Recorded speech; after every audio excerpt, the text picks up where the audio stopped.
Bonjour et bienvenue sur Mon Financier, nous sommes le jeudi 23 juillet, allez on y croit, ça y est, c'est la reprise, ce sont les échos qui nous le disent. Le climat des affaires est au plus haut depuis 4 ans, les embauches en CDD progressent, allez tout va bien, on y croit, il faut que l'économie rebondisse, c'est parti. Allez, que des bonnes nouvelles aujourd'hui.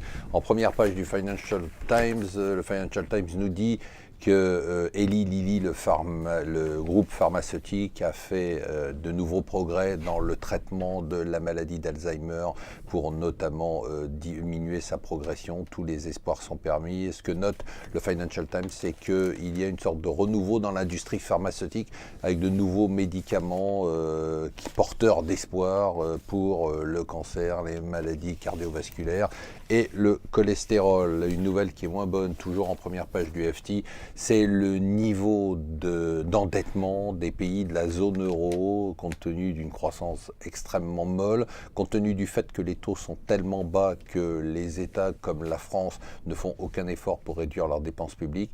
Et bien du coup, le taux d'endettement est passé de 91,9% l'année dernière du PIB à 92,9% du PIB, voilà.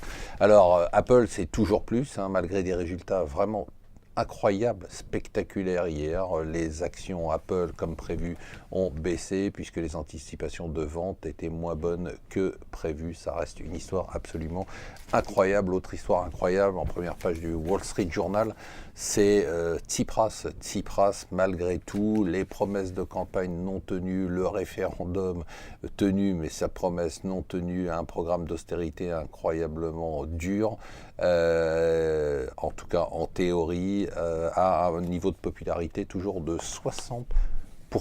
Il semble que les Grecs aient compris ce que les Européens n'ont pas compris, c'est-à-dire qu'on s'est fait avoir et que finalement on va donner de l'argent gratis contre des promesses qui n'engagent que ceux qui les écoutent. Quelle est la banque dont la valorisation est la plus élevée au monde? Je suis sûr que vous n'avez pas trouvé.